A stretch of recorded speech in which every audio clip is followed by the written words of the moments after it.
A best-of-5 series is an exercise in pressure, where a sense of urgency is unleashed in the very first game. For the Red Sox and A's, that pressure was just 13 hours ago. Game 1 was distinguished by heroic moments on baseball's greatest stage. A back-and-forth battle, tension building with every moment. This game would go to extra innings and then be settled in a most unlikely manner. For the Red Sox, there can be no hangover, or Oakland's party will continue full steam ahead.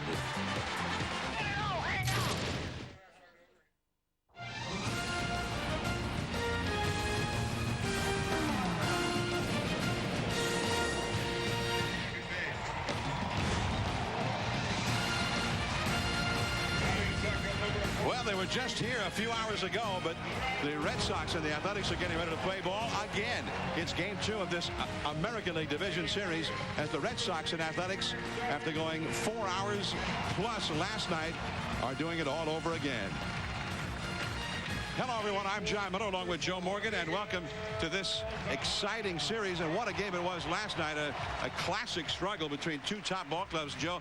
And you and I were in Atlanta last night, and there were the Braves facing a big ball game, a must-win. And now here are the Red Sox in the same kind of a situation, but after a brutal loss last night, going deep into the night and then losing anyway. Well, I think it's tough for the Red Sox simply because they've got to stop this snowball from rolling down the mountain. That is the Oakland A's. We remember last year they got on a roll and won 20 games in a row last year, and they did it by making plays like they did last night. And if you're the Boston Red Sox, you have to say to yourself, we got here by hitting. We're going to have to hit to win this ball game. It doesn't matter that Barry Zito is starting for Oakland. We've got to hit. We're a hitting ball club, and that's how we're going to win this thing. All right, now for the Athletics, they have Zito on the mound. He is tough to hit. He won the Cy Young Award in the American League last year, but Oakland also has an imperative to win today. They don't want to go to Boston tied at 1-1. Well, that's exactly right. If you can split on the road and go home, everything's in your favor. But remember, this is not the Barry Zito that was the Cy Young Award winner last year. He struggled at times, especially early in the ball game. So the key for Boston, again, is to get on top early. They're going to have to get something early in this ball game that will also take some of the pressure off themselves. All right. Hey, and why don't you get some sleep sometime? All right. The A's and the Red Sox ready to play ball. Tim Wakefield, the knuckleballer, on the mound for Boston. I'll ask him to be the stopper. And Barry Zito, the Cy Young winner last year, will go for Oakland, trying to give the Athletics a commanding lead. The crowd is gathering. The stage is set. Game 2 coming up momentarily. Gray skies overhead as the Red Sox and A's are getting ready to meet, and that could be good news if you're a hitter. We'll see if it stays that way, if the sun burns through. Here with us today is Dave Ryan. Dave? All right, John, thanks so much. A long, emotional night, certainly, for the Red Sox in Game 1.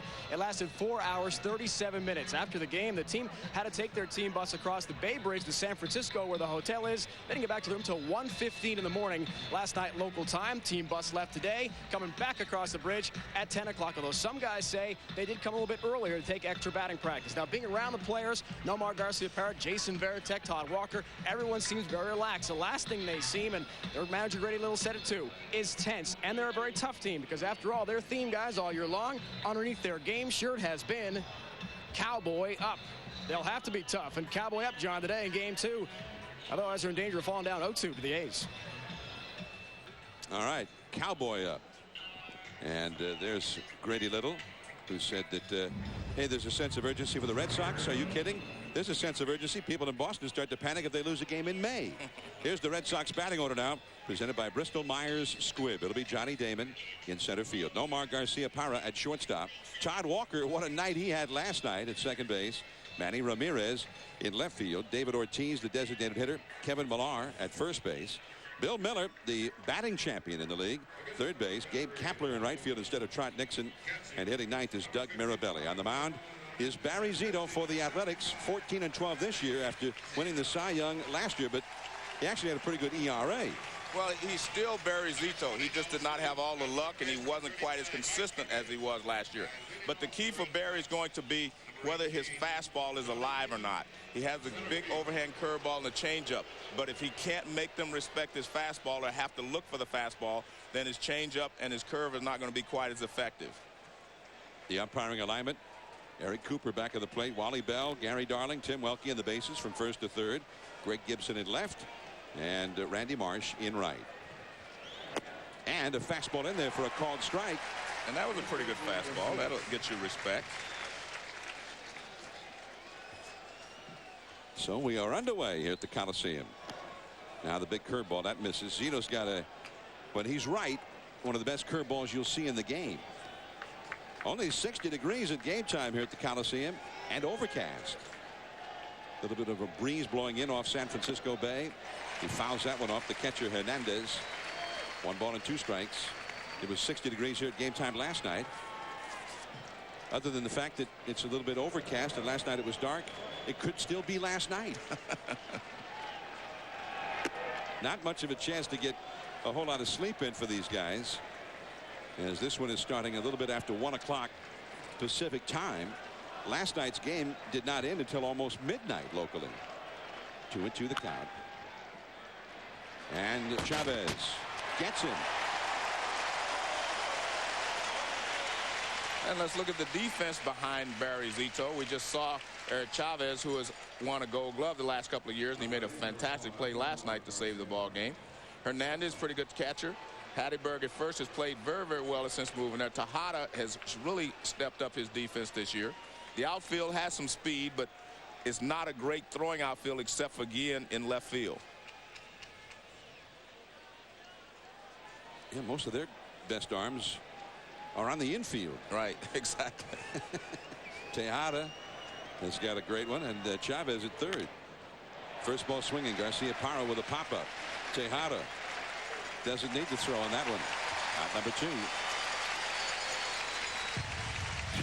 Well, last night, you see the runner at third base, he would have scored, and they'd had a big rally going in the 12th inning, and then they come back after this great play to stuff this rally by the Red Sox. The A's won it in the bottom of the 12th. And you see the appreciation shown by his teammates. Huge play, and obviously a huge play in that spot. That's what Gold Glovers are supposed to do, John.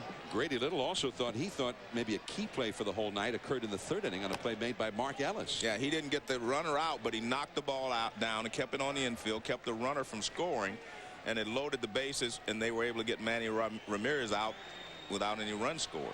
Todd Walker, the hitter, and that's a strike on the inside. You know, 1 ball, 1 strike. Yeah, we made a lot of the fact that, you know, the game ended late. The guys didn't get a lot of sleep. I think that that's a real plus for the Boston Red Sox, that they didn't have to spend the whole day thinking about that tough loss last night. You go to sleep, you wake up, hey, I'm back at the ballpark. That's where I want to be, instead of having to sit around thinking about it. I thought that was a disadvantage for the Yankees. They lost the first game at home and had to wait 2 days to redeem themselves. Here, you get right back at it, and that's the way you want to play this game.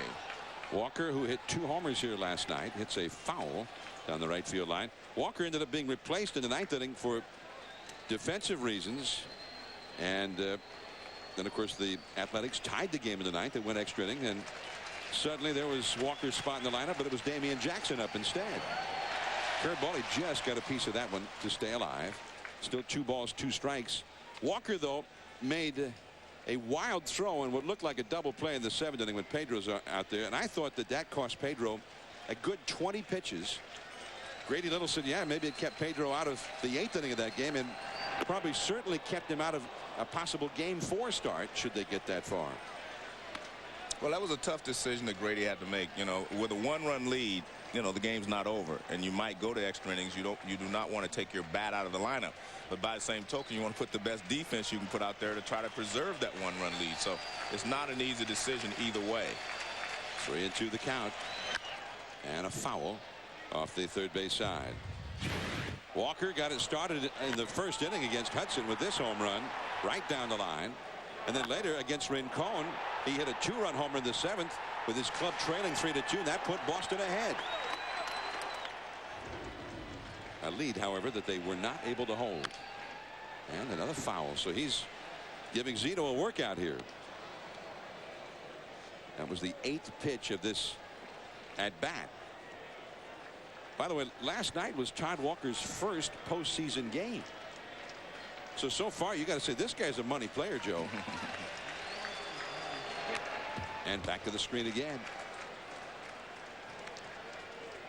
Walker during the regular season went through a horrible slump that seemed like it was never going to end, but started hitting again near the tail end of the year. Hit .283 overall, 13 homers, 85 runs batted in,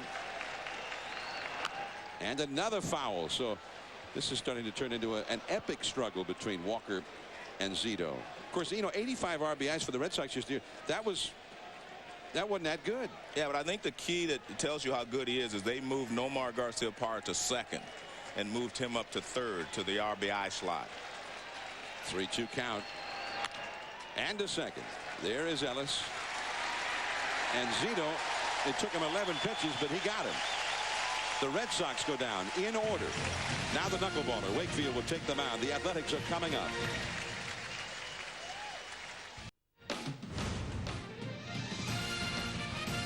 ESPN2's presentation of the 2003 MLB Division Series, brought to you by Midas. Visit your local Midas mechanic today. John Miller and Joe Morgan with you. Game 2 of this American League Division Series. The Red Sox and Athletics. The Red Sox have gone down in their half of the first. Oakland under manager Ken Maka coming up now. And let's take a look at the Athletics batting order presented by Bristol Myers Squibb. Mark Ellis leads off at second. Then last night's hero, Rubiel Durazo, is the DH. Eric Chavez at third. Miguel Tejada hitting cleanup at short. Hatterberg at first. Guillen in left. Hernandez, who had the game-winning bunt, and what a shock that was. Jermaine Dye right. Eric Burns in center. And on the mound is Tim Wakefield, and he starts with a fastball to Mark Ellis for a strike. 11-7 overall this year. And he's not a hard thrower by any means, but he got a lot of strikeouts. When it's dancing, and that one danced, it can be sometimes almost impossible to hit. What was your approach against a knuckleball, Joe? Well, I always felt that you move closer to the knuckleballer. I mean, move forward in the batter's box so you give the ball less time to dance. And I also felt that way against, well, too late for me to help Mark. Let's take a look at the defense. Miller, of course, won the batting title, and he's played very good at third base. Garcia-Parra, good shortstop. I mean, this is a pretty good defense. It's not a great defense, but they're not going to kill themselves all the time, but they will make some mistakes. But the key today is going to be Mirabelli and how he handles the knuckleball from Tim Wakefield. Well, Mirabelli always catches Wakefield. That's why he's in there rather than Varitek. Rubiel Durazo, the former Arizona Diamondback, he got off to a great start the first few weeks this year with Oakland, then slumped most of the rest of the season until September, and they moved him into the number 2 spot in the order, and he finished up on a roll. And he continued it last night as he has a countdown, 1 ball, 1 strike. How about this? Last night he came to the plate 6 times, and he made Red Sox pitchers throw 35 pitches in those 6 at-bats. Well, that was a slow curve knuckleball there. It looked more like a slow curve because it was just dropping from gravity. 2 balls and 1 strike. That's a good one. At the knees for a strike. 2-2. Well, this one really dances. See how the ball was up around his elbows, and all of a sudden it drops down to his knees. Hit hard, and it's a base hit for Durazo. And that's one of the things with a knuckleball. We saw a great one the pitch before, and the next one is just kind of sits up there. And that's the problem. Now watch where this one is. That one just sits there. See, that's why knuckleball pitchers can't be as consistent as you would like. Durazo let go of his bat too. We saw the great one to pitch before, and then the next one was just so-so. Normally it's just the opposite. When you get 2 strikes, you throw the real hard one, try to get it to really dance. Well, Durazo is now 3 for 5 in this series, and the batter is Eric Chavez, powerful Oakland third baseman, hit 29 homers with 101 RBIs during the season. With Tejada behind him, these were the 2 100 RBI men for the Athletics this year. Tejada did not have the same type of year he had last year when he won the MVP, but he is still the guy that makes this offense go. 0-2. Now you talk about the movement on that knuckleball. Now Mirabelli is the guy who always catches him. So he's had the most success, you would imagine. And yet he led the majors with 14 pass balls. And he didn't play that often.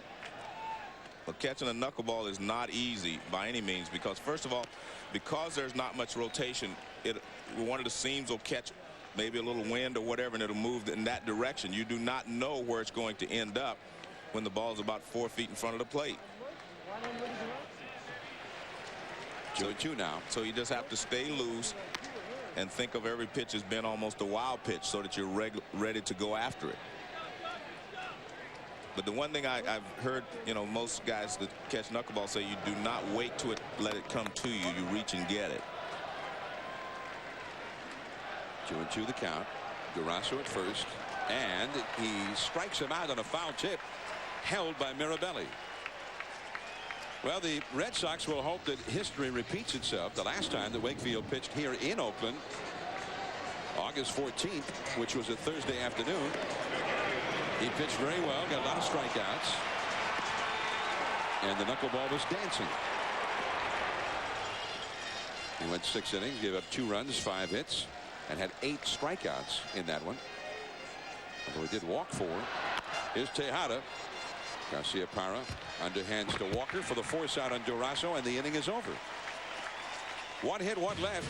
Manny Ramirez, then David Ortiz coming up for the Red Sox. No score. We are in Oakland. Barry Zito back on the mound, and Manny Ramirez at the plate. And it was kind of a tough, lonely night for Manny last night. He's the RBI man, one of the great RBI men in the game, and he kept coming up with men on base last night, and he couldn't get any of them in. He couldn't get a hit last night. He was 0 for 5. Well, that tells you better watch out today. And down and in with that fastball. 2-0 to Manny Ramirez. David Ortiz on deck, then Kevin Millard. Now, Ken Maka had said before the series that he thought one of the keys was to keep the Red Sox from getting a bunch of men on base in front of Ramirez.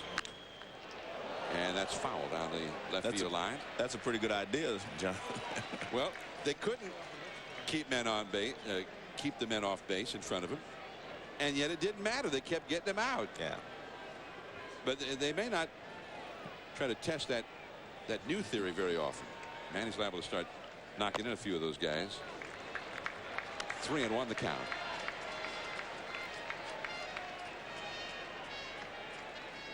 Barry Zito.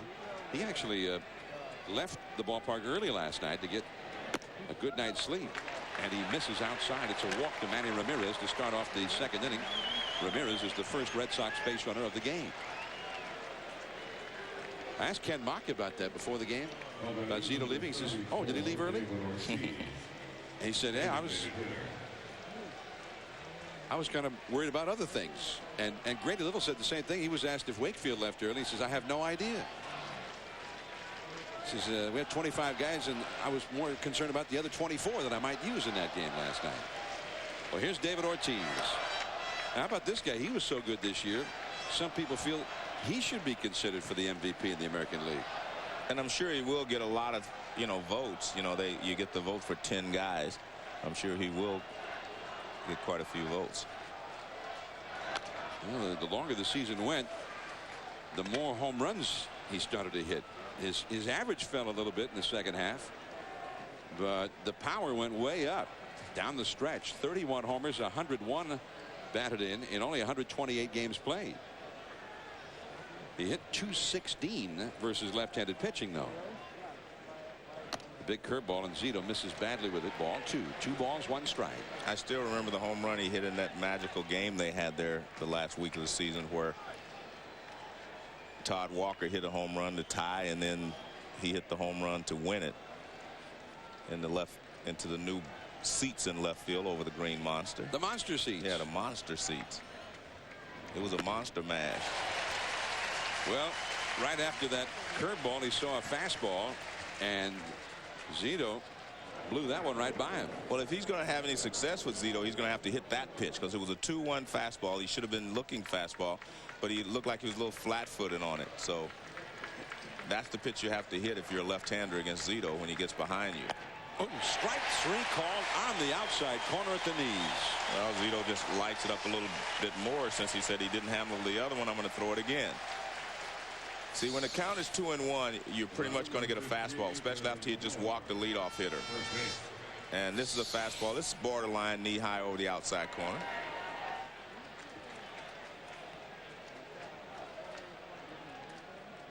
Barry Zito, he was 23-5 last year and was named the Cy Young winner, emblematic of the top pitcher in the league.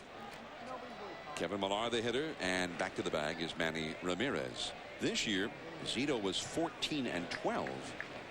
And yet, if you look at all of his numbers across the board, except the wins and losses, you'd figure he won a lot more than just the 14. 1 out, 1 on. Ooh, beautiful. Straight change. 0-1 the count. Let's go to our colleague Dave Ryan. Well, John and Joe, you're talking about the schedule last night for Barry Zito. He left the Coliseum around the 4th inning to be home for a good night's sleep. The club always allows Barry to leave the ballpark early if he's starting a day game the next afternoon. Turned out to be a pretty good decision. He got home around 8:30, and the game, of course, 4 hours, 37 minutes, almost went to midnight local time. Meanwhile, Tim Wakefield left with all of his teammates after the game. He got back about 1:15, so a better rested Barry Zito today for game 2. I mean, it's general practice for all teams, not just Barry Zito, but anybody on the A's to be able to go home if you're going to pitch a day game the next day. Wakefield had that option also. Over to left center is Guillen, and that is out number 2. Manny Ramirez will go back to first base. 2 down. Millar retired. Now Bill Miller will come up. Miller, the batting champion in the American League last year, or this year.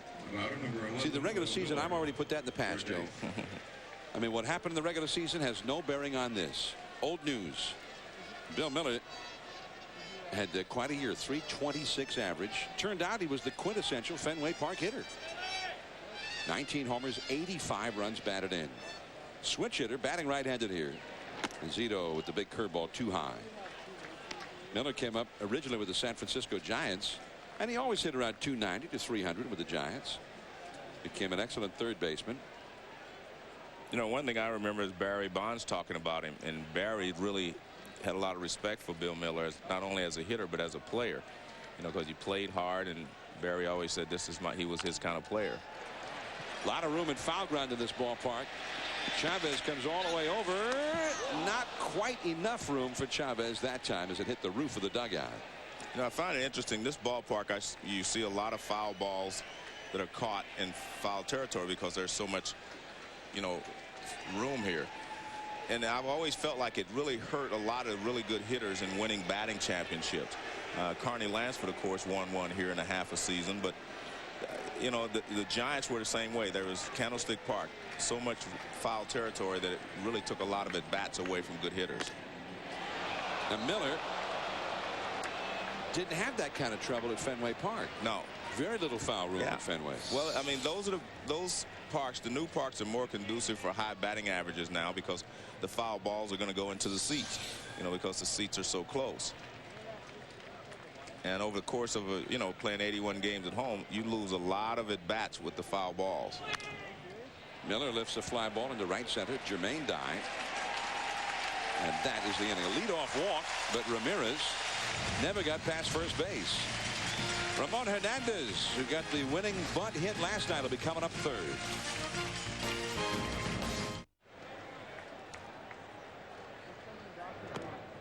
Knuckleball in there for a strike to Scott Hatteberg, the 5th place hitter in the Oakland lineup. We get the panoramic look at the Oakland Coliseum, the Network Associates Coliseum. I'm John Miller with Joe Morgan. Dave Ryan is here with us. Game 2 of this series. Red Sox need a win today. Now, Kevin Millar takes that one himself. And Hatteberg is gone, 1 away. And here is Dave Ryan. All right, John, thanks a lot. Red Sox fans may be wondering why manager Grady Little is going with Tim Wakefield in game 2 and not Derek Lowe, who may have been the better starter throughout the regular season. As you guys both mentioned, the Coliseum in Oakland is so spacious. There's so much foul ground, perhaps the most spacious ballpark in all the major leagues, and certainly more so than Fenway Park in Boston. During the regular season, Tim Wakefield induced hitters into 72 fly ball outs, fair and foul. Derek Lowe, only 12 throughout the regular season. And guys, if you're wondering about Lowe's status for Game 3, Grady Little says he's okay to go despite 42 pitches in Game 1 last night. All right, and here is Guillen, and he takes high and tight for ball 1. Guillen did not hit as well with the Athletics as he did for Cincinnati, but nonetheless he had quite a year overall. 31 homers, 86 runs batted in, and a batting average of .311. He was 1 for 3 in Game 1. He's got that broken bone in his left hand, and it put him out for a little while. They were afraid that he might have to miss the postseason, but he got in there at the tail end of the regular season, even hit a home run in the final week, and he's in there. He's got that that Sammy Sosa, Marquise Grissom kind of build up on the knob of his bat. That's supposed to help that hand a little bit. Well, it will help. Yes, it'll keep you from rolling over it and hurting the hamate bone again. I thought that was some great information Dave gave, because you know why you would pick, you know, Wakefield over Lowe, because of the pop-ups, the foul balls, and this is a better park to have your pitcher, you know, the opposition hit fly balls in than Boston, you know. Yeah. So that's pretty good. I've been honest with you, I never would have thought of it that way, but obviously Grady Little had looked at statistics and he sees who's the fly ball pitcher and he wanted him to pitch today. Well, that's why Dave's here, Joe. We didn't just pick a guy because he's good looking. I mean, this guy, he's got credentials. He knows what he's talking about. Okay. Now Guillen gets the walk. That one flew right over his head. Wakefield got 15 outs, as you see that pitch. 15 outs on pop-ups in foul territory. Lowe only got 3 outs on pop-ups in foul territory. Well, and this is, you know, a big difference. That makes a big difference again over the course of a ball game, or even more so over the course of a season or a series. You know, what Hernandez did last night was really kind of playoff baseball. Do anything you have to do to win the game. And he takes a ball. I don't know how many guys would have thought of doing that with the bases loaded last night, you know, in 2 outs. And 2 outs. Right. See, that's the thing. I mean, so, you know, maybe the A's are changing their approach. You know, that little ball yesterday, you know, instead of trying to hit the big fly or something with the bases loaded and have a grand tour around the ball, around the bases. He did the right thing. I mean, for him at that moment, you know, he saw that Bill Miller was back, dropped it down the third base line. They win the ball game. And that's the last thing you would expect from an Oakland hitter, probably. Yeah. Well, Bill Miller, by the way, is not back right now. Right. Well, that changes it. And going to second is Guillen. Is that one off the glove of Mirabelli, and he may get charged with another pass ball. But John, that's what I said at the beginning. I mean, knuckleball pitchers, if you stay close, they're going to make mistakes. And you know, you can blame this on the catcher, but I don't. Simply because, I mean, the ball was up and out of the strike zone and it moved away. I mean, it's tough for a catcher already to make the pitch. If that ball's down the strike zone, he probably catches it or at least blocks it in front of him. So, I mean, there's just not a lot of margin for error when you are a knuckleball pitcher and in a close ball game. Hernandez pops a foul back out of play. Now, Ron Washington, the third base coach whom we saw a moment ago, has a sign which is like a suggestion.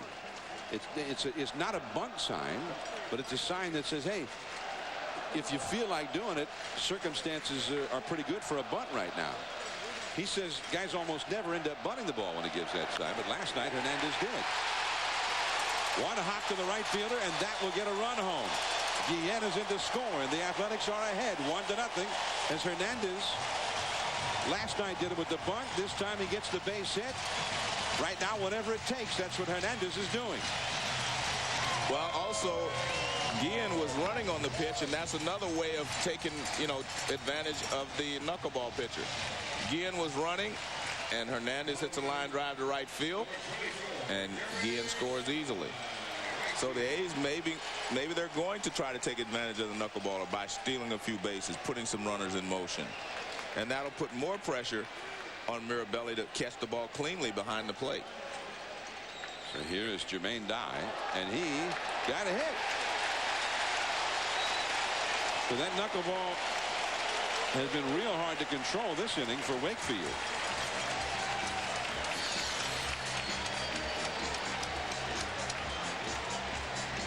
Well, it just kind of sails in a little bit on Dye, and it probably just clipped his uniform. The number 22, Eric Bird. So now Hernandez at second. Dye at first. Guillen got aboard on a walk with the second of the pass ball. And then Hernandez got him home. Now a hit batsman. 2 on, 1 out, 1 in. And it's a little bit high to Eric Burns, the 9th place hitter. Oakland ahead 1-0. The sun has broken through the overcast, and a gray day has become a fabulous sun-filled day now. Mark Ellis on deck. 1 ball, 1 strike.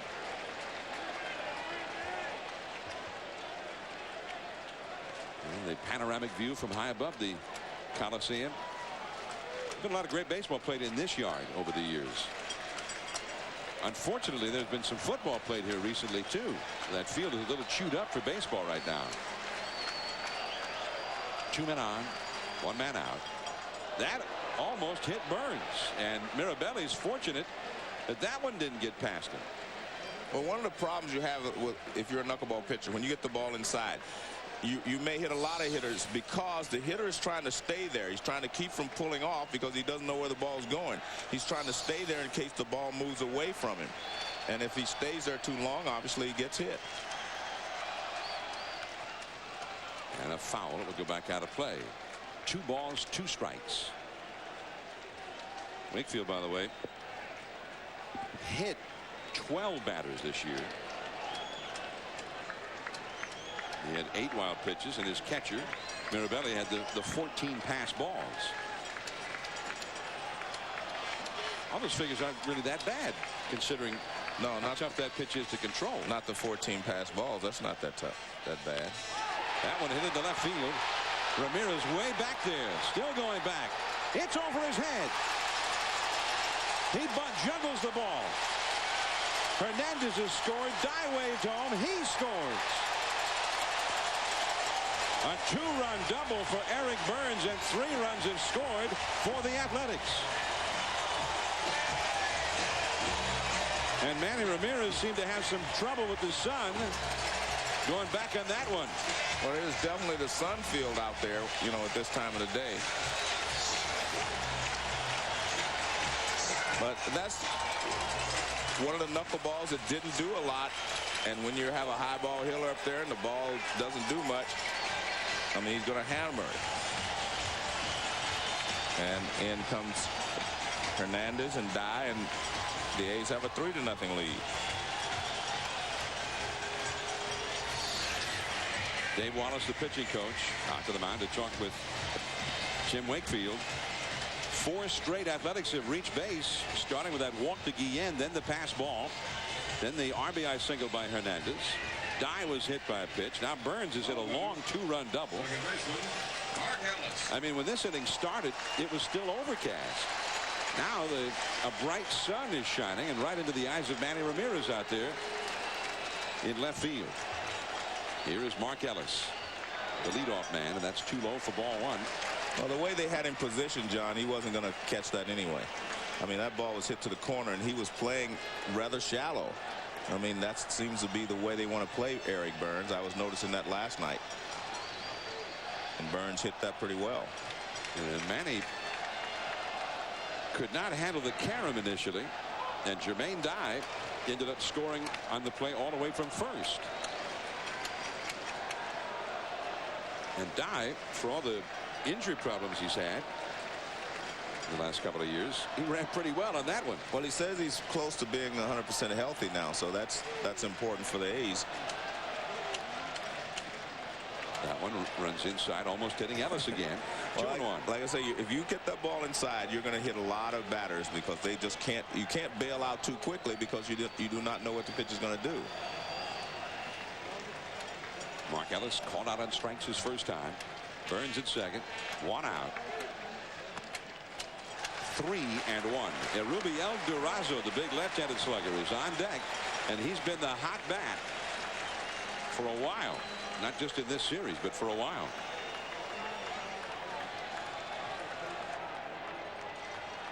Trying to put it back together here. The Athletics with 3 runs already in.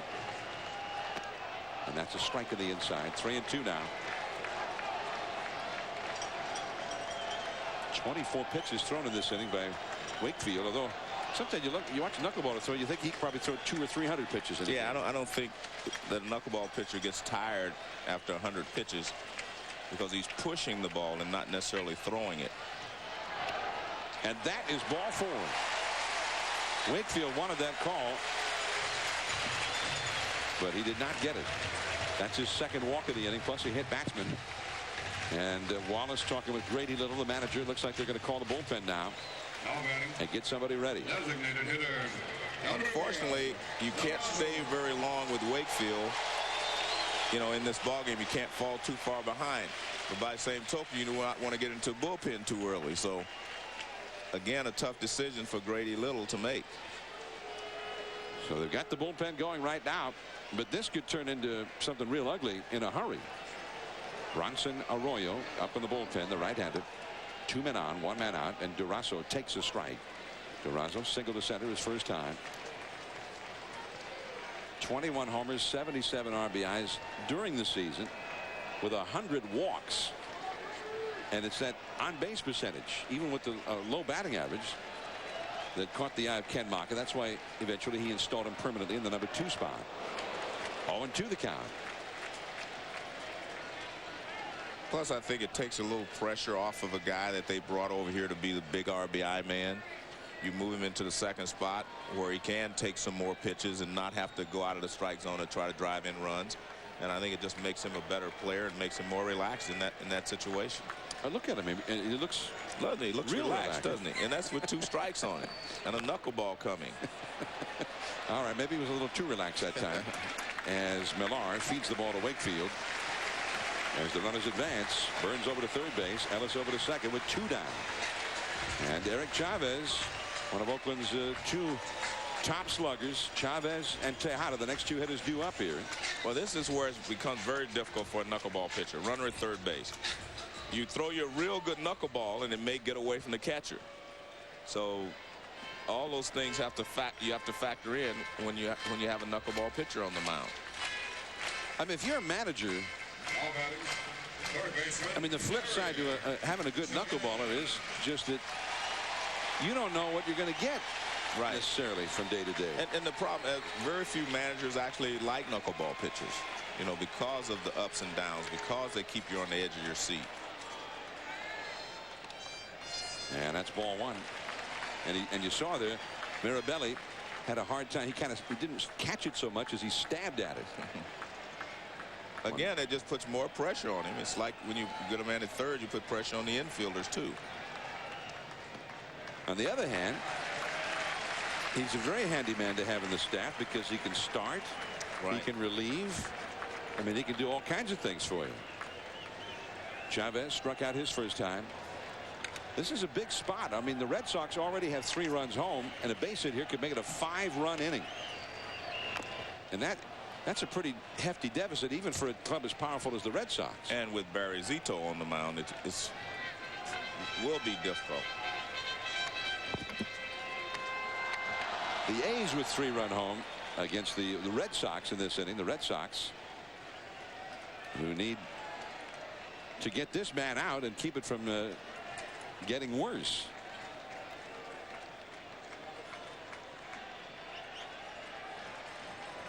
Burns at third, Ellis at second. 2 down, 2-1 the count. Tejada would be next. That one grabbed by Walker. He drops it and then throws it away. And 2 runs will score. Burns scores, and right behind him is Ellis. Chavez ends up at second. And Todd Walker, with the 1 error, dropping that ground ball and then compounding it with an extremely wild throw. Well, the ball's hit in the hole. Walker gets there, but I don't know why he went down unless he stumbled. And then he caught the ball originally, and then he stumbled, and then he makes a bad throw. You can see Chavez wasn't even close to the bag. I don't know how they're going to score that.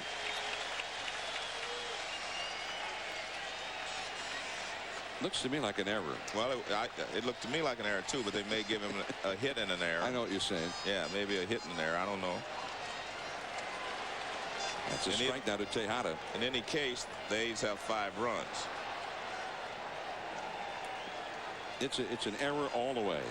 That's the official scorer's ruling. 1 strike to Tejada. He hit into a force out his first time. Well, the Red Sox, the defense, and unfortunately Walker has had a couple of problems there. He cost Pedro Martinez a huge number of pitches when he threw away a double play ball in the 7th inning of last night's game. Pedro might have been able to pitch into the 8th inning, maybe even through the 8th inning. But that cost him 20 pitches or more when Walker made the wild throw last night. Now here's the knuckleball, and anytime it starts in on the hitter, you'll see the hitter almost get hit again because he has to stay there so much longer than he would if it was a fastball. So fastball starts there, he gets out of the way because he knows where it's going to end up. See, that's the knuckleball that started at him and moved back. And kind of broke like a curveball. Yeah, act like a curveball. So you have to always stay there a little longer on a knuckleball. So if you stay there and it doesn't move back, you're going to almost get hit each and every time that it's inside. This is the 37th pitch of the inning by Wakefield. And Tejada fouls it off his foot. 2-2 the count. 5 runs are in. And this has just been a disaster. This has been a manager's nightmare of what could happen with a knuckleballer on the mound. Correct. But look, a knuckleballer always lives on the edge. I mean, that's just the way it is. I mean, but you know, the knuckleballer needs for his teammates to always make the plays for him. You know, he needs the catcher to knock the ball down with a runner at third. He needs for your infielders and outfielders to make the play. Chavez took off there, but the ball lined into the glove of Johnny Damon, and the inning is over. 5 runs for the Athletics, and the Red Sox are in bad shape now in Game 2.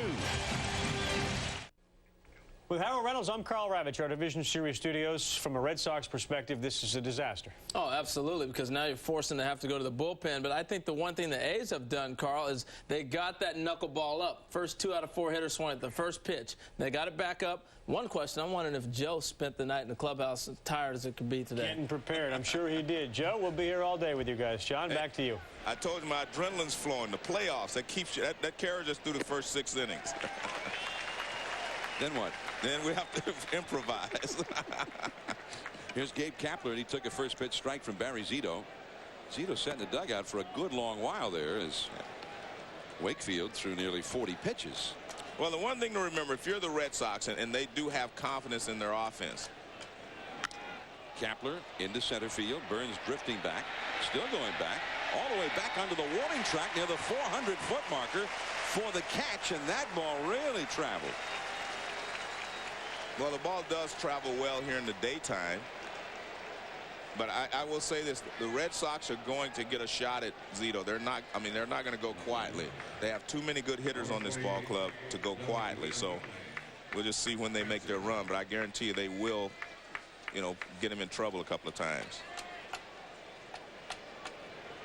Here's Doug Mirabelli, the 9th place hitter in there rather than Jason Varitek. And really for no other reason than he always catches the knuckleballer. Or he always tries to. He's always the catcher. Yeah, right. When a knuckleballer is pitching. There we go. Exactly. That's as a position. Yeah, because that's such a difficult task. I mean, you know, and to sit around for 4, 5, 6 days and then have to go grab a knuckleballer, that's tough. He's the intended catcher. The designated retriever. 1 ball, 1 strike to Mirabelli. And that is in there for a strike. 1-2. Damon, the leadoff man, is on deck. I mean, that second inning, I mean, talk about ugly. The A's got 2 hits in the inning. You see Damon on deck. There was a walk, a pass ball, a hit batsman. Then the 2-run error by Todd Walker. And the hit batsman, the man who and the 2 men who walked, all 3 of those guys scored. 2-2 the count. Fastball is a fair ball down the left field line. Dug out of the corner by Guillen and Mirabelli. is into second with a stand-up double, the first hit for the Red Sox. Well, he gets a high pitch and he just rips it over the head of Chavez at third base. And Harold was talking about the fact that Wakefield was getting the ball up. That's why they were hitting him. So you get the ball up, a lot of these hitters, they're going to just be able to handle it. And one reason you handle the high pitch better is because you see it better. I mean, you can see the ball better. It's the plane from his delivery is right there for you. But now he's throwing that high fastball at about 88. What if he was throwing it, say, 97 or 98? Well, you still see it well, but you swing through it. Yeah, you swing through it, but it's the same situation. You know, but I mean, Zito used to throw a little harder than he throws now. And I think that's one of the reasons he was 14 and 12. I don't think he was able to keep all the hitters as honest as he did, say, last year. You know, last year he could get ahead with the fastball, and then he threw the big curveball, and they would chase it, do a lot of things. Damon fouls one back out of play. 1 ball, 2 strikes. You saw that number of the Red Sox. I mean, they scored a ton of runs, nearly 6 a game. And as a team, they hit well in these kinds of situations. You put a man out there in scoring position, and just about everybody in the lineup was well capable of knocking him in with a base hit. But last night, they had a lot of chances to knock in runs and had only 1 clutch hit in the night. 1 out of 10 in their at-bats with runners in scoring position. Well, there's no doubt in my mind that the fact that they were able to handle Manny Ramirez last night, you know, was what kept the A's in the ball game. And that doesn't happen very often. 1-2, 1 out. Too high, lays off that high fastball. 2-2 the count. Nomar Garcia-Parra, the power's coming up. There's Nomar on deck. You saw Todd Walker. He's in the hole. That one is into right center field. Burns on the run, still going, and it's over his head. Again, the ball traveling well. Mirabelli's going to score on a double by Damon. Now they're saying that ball bounced over the wall. Well, I hope so, because otherwise Burns just held the ball, and I was wondering why Damon had stopped at second base. Okay, so apparently it bounced over the wall and hit that wall back behind the fence that's in play out there. And watch when he gets it back, bounces. I'm not sure that. It hit the top of the fence and then skipped up and hit the back wall, yeah. All right, because he held it, and I'm saying, why isn't Damon running? We won't get a look at it there, but I'm sure it did hit the back wall. Yeah, so at that point it became an automatic double. So here's Nomar. Well, another key here. I mean, if you get 2 runs back right here, I mean, that puts you back in the ball game if you're the Red Sox, because they are definitely capable of scoring 3 more runs as the game goes along. But this is a key. That's a key run out there. Right down the line, but foul. Nomar with a count of a ball and a strike. He popped up to short his first time. And everybody says, well, that'll only make it 5-2. Well, that's what you want. You want to get back into the game. You can't say I'm going to go score 5 runs off of Zito to get back. You get a couple here, a couple there, and before you know it, you're back in the ball game. That's what you have to do when you fall behind in a game early. You just try to get 1 here, 1 there, and all of a sudden you're back in the game. Man, what was that? I feel very strongly that although the knowledgeable Red Sox fans of New England agree with your assessment, that they also feel strongly that getting 5 runs would be good, the best thing right here. 1-1 the count to Nomar. Look out. Moving him back with that high cutting fastball.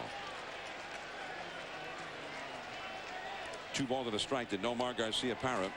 For the year, Nomar had 28 homers and 105 runs batted in. Damon, the runner at second, he's fast. High and tight again. 3-1. Now he's throwing that fastball up. I mean, is that by design? Well, I don't think so. I think it was up with 2 strikes to Damon. He tried to get it up. You know, you can put to finish him off. But I don't think you throw up there 2-1 to hitters like Garcia-Parra. 3-1 now. Good pitch, changeup. And too low. Yeah, but I'm a little shocked that he would throw a 3-1 changeup, except he was missing with the fastball high. They wanted to throw something to get the ball down. Red Sox thinking more than just a couple runs here. 2 men on One man out. They're talking about it at the mound. The MetLife blimp Snoopy 2 is cruising the skies of Oakland, providing the aerial coverage of today's game. The blimp typically cruises at a speed of 35 miles per hour. Hey, just like a knuckleball. And at an altitude of 1,200 feet. Look to the skies for the MetLife blimp in a town near you, and we are pleased to have them with us here today. So here's Todd Walker. Now he gave away 2 runs on that error. Got a chance to at least get some of them back, but that's a fair ball to first and an out. Hatterberg takes care of it, so Walker's gone on 1 pitch and is now 0 for 2 in this game. Damon moves to third and Garcia Parra to second, and now Ramirez comes up in a spot that he seemed to be coming up in forever last night. I'm John Miller with Joe Morgan. ESPN's coverage of Game 2 of this American League Division Series. The Red Sox and the Athletics were on ESPN2 today. The Red Sox, who fell last night in extra innings, just a crushing defeat. Trying to rebound today, but they're behind 5-1 right now. Runners at second and third, 2 down. The big RBI man Ramirez at the plate. In the air to left center. On the move is Guillen. He reaches out and makes the catch.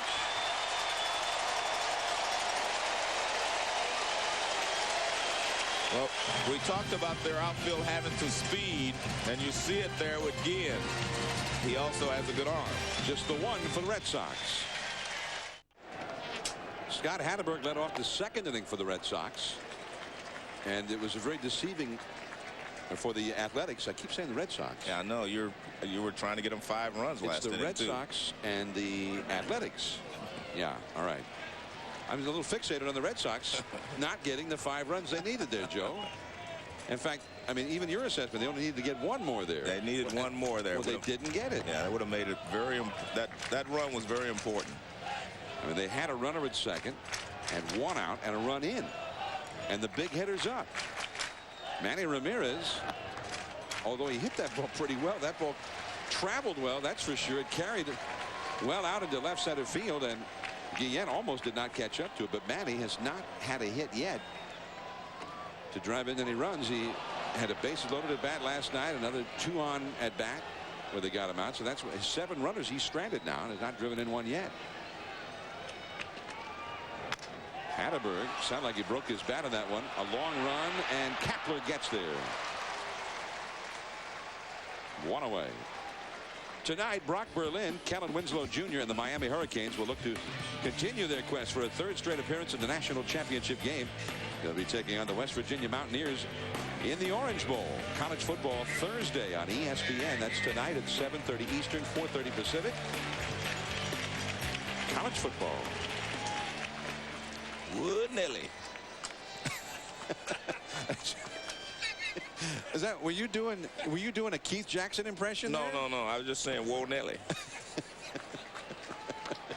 So, but you sort of associate that with Keith Jackson and college football, don't you? Okay. Yeah. I mean, you weren't aware of that, but No. that was you do it well, though. It sounds very authentic. Jose Guillen at the plate. Guillen drew a walk in the second inning, and with that, the Athletics started a 5-run rally. That ball inside. 2 balls and a strike. Again, a very dismal inning for Wakefield. 2 walks, a hit batsman, a pass ball. The Athletics got 5 runs on only 2 hits. No swing on that one, says Wally Bell, the first base umpire. I'm John Miller with Joe Morgan. We were in Atlanta last night, and that was an exciting game. Very exciting. And Marcus Giles looked like the Braves had a real bad break in a game they needed to win. Giles couldn't play.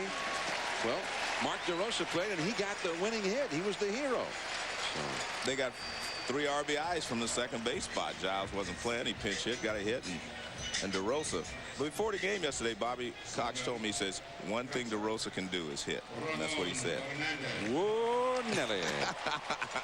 All right. So here is Hernandez. Guillen has walked twice now. And as we told you, the first one precipitated a big inning for the Athletics. Hernandez now lifts a high fly ball left center. Ramirez started over, now has to go back. Finally, Johnny Damon comes over and takes charge, tagging up Guillen, and he is into second base. Very wise and heads-up play there by Guillen, because he could see that the sun came back out when that ball went in the air, and they were having trouble with it out in the outfield. So he goes back, tags up, and Damon tries to throw a strike to second base, but it wouldn't have been in time anyway. Good job there by Guillen. Well, good job in every respect except the slide. Well, I mean, did you see that slide? That's not the way. That's not the way they taught him to do it, is it? I'm sure they didn't teach him that way, but he got the job done. I mean, what does he think he was going to go? Well, they're going to see if he tagged up too soon. But they tag him at second base. They says no. They were trying to see if he left first base too soon, and he did not. And you want to see the slide? Yeah. Man, I guess you call it a slide. Wow, that looked like something you'd see on the like the Discovery Channel, you know, like one of those wildlife shows. I mean, what was he doing? It looked like he was trying to break up a double play or something. What was he thinking on that one? I hope he didn't hurt himself. Well, I'm going to give him credit for the, making the move. All right. We won't give him any style points, though. Okay. It was a great move, and I'm glad he didn't seriously injure himself. Jermaine Dye grounds out to Garcia Parra. Down to the fourth inning. Ortiz.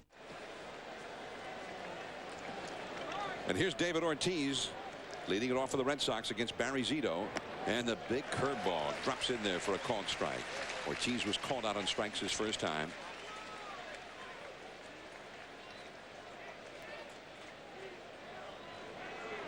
I asked Grady Little about Ortiz and playing on an everyday basis, because last year he did not hit all that well against left-handed pitching while he was with the Twins, and they platooned him.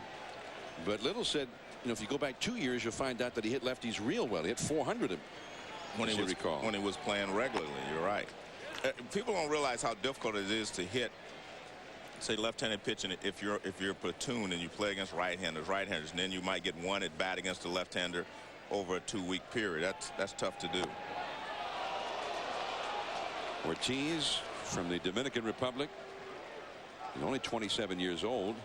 Big and strong. Originally signed by the Seattle Mariners. 2-2 the count.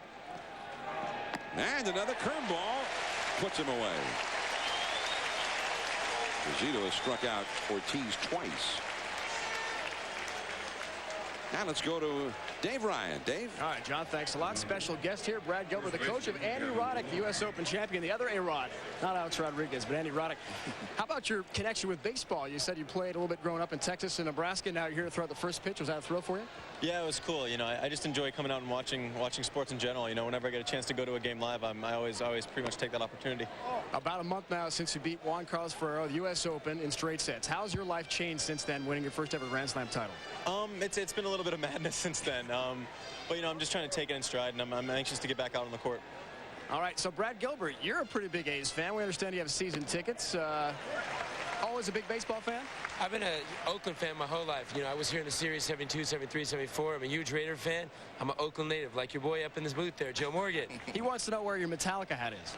Hey, this is A's day, man. This is business today. Hey, hey, Dave. That Joe Morgan's a pretty good tennis player, we understand, right? He's got a pretty good forehand. Backhand needs a little work, but he's got some game. He likes to come to the net on everything. He bull rushes the net on everything. Now, see, he's giving everybody a scouting report on me, man. You play tennis? Yeah, I used to play. Actually, I was being honest with you, John. Not being modest, but I was a pretty good tennis player at one point before I retired. I used to play in a lot of the USTA tournaments around California, and Brad did. I used to help me out every once in a while. And a curveball, and Kevin Millar is called out on strikes. Zito's got the hook working right now in the fourth inning. The earlier part of the game, his curveball was kind of rolling, but now you see it snap. Look at that. I mean, that's the 12-6 job right there. And it starts up so high in the strike zone that you give up on it, and the bottom falls out. 2 down. Here's Bill Miller. That's what we used to refer to as a yellowhammer, the snake, you know. The big, big curveball? yellowhammer. Yeah, the big yellowhammer. Yellowhammer. Yeah. I'm not familiar with that. I know. Well, yeah. When you were playing for Bob Bird Insurance, they didn't have a yellowhammer, but if you got to the big leagues, they had a yellowhammer. We had a couple of guys with yellowhammers. Yeah, Mike Brazil, he had a good one.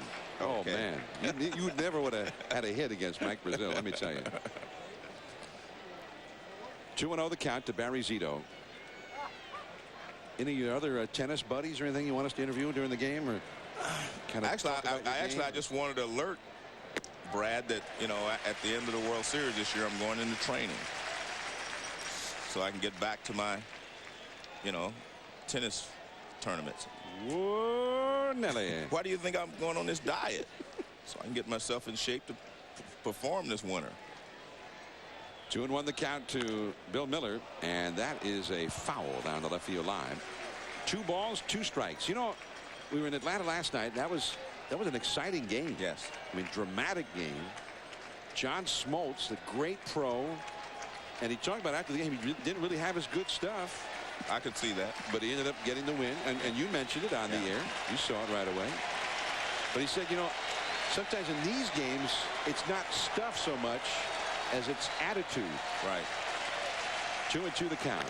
To use a tennis analogy, I remember Boris Becker said, you know, when you get to the 5th set of a Wimbledon tournament, it's no longer about tennis. It's about the attitude and what you're going to do there. It's not about tennis anymore. It's not about technicalities and being technical with your serve and so forth. He says it's about the attitude. Well, so from now on, you can start quoting John Smoltz. Yeah, exactly. When you want to talk about that. 2-2 the count. Curveball, strike 3 call. Wow. He must have thrown 10 yellowhammers at the Red Sox there in the 4th inning. Eric Burns coming up. 5-1 Oakland. ESPN2's presentation of the 2003 MLB Division Series. Brought to you by Little Debbie. Little Debbie single-serve snack cakes are perfect when you're on the go. Unwrap a smile today. The view from high above here in Oakland, near the island of Alameda on the eastern side of San Francisco Bay, and Manny Ramirez takes a called strike. The Boston Red Sox, a .289 team batting average. They average nearly 6 runs per game. They hit 238 home runs. But where is the offense? Only 1 run today against Zito. And Manny Ramirez, who has walked, and then he flied out deep to left center in the 3rd, which was turned into a nice catch by Guillen. By the way, Guillen's no longer in the game. Terrence Long has taken over in left field, and that's a base hit. And Long over to pick it up. That ball really hit hard. Chavez made a dive for it, but it was already by him. Hit number 5 for Boston. Meanwhile, here is our colleague, Dave Ryan. All right, John, thanks so much. Pretty good follow-up season to his American League Cy Young Award-winning year for Barry Zito. He won 23 games last year, 14 this year, but his ERA is top 10 in the American League, and what the opposing hitters are hitting also very good, 218 for the American League. But still, it's style. That's exactly what Barry Zito has changed a little bit over his last 4 starts. He and his manager, Ken Maka, agree he's been much more aggressive. Not quite as fine, not overthrowing. He's happy with his style, and as Joe said, much more aggressive in his last few starts and today against Boston. All right, Dave, and he has really had David Ortiz in a quandary. Ortiz has seen that breaking ball, he's seen the changeup, and then every time he sees a fastball, he's late on it. Yeah. As he was in the first pitch here. And another fastball, and he fouls that one, but again off to the left. Well, that shows that Hernandez and Zito understand, you know, what the hitter is thinking up there. I mean, you throw him those 3 curveballs, you come back and say, well, I'm going to look for that curveball and pull it in the hole. Well, what do? They throw him 2 fastballs. Another fastball. That one into left field. Long battling the sun for a moment, and he makes the catch. So he never got a chance to sit on that curveball and try to do any damage with it. That's smart pitching, and that shows a pitcher and a catcher working very well together. Zito has thrown 99 pitches in this game, and it's only the 6th inning. course, Oakland's bullpen has done a great job. Guys like Bradford, Rincon, although Rincon, they were booing him here last night. He gave up the home run to Todd Walker. They fell behind in the game after Hudson had left. Here is Kevin Millar, and a big curveball in there for a called strike. Millar 0 for 2. Here's Rincon. And according to Ken Maka, all of the relievers are available again, including Keith Folk, who pitched 3 innings through 52 pitches last night.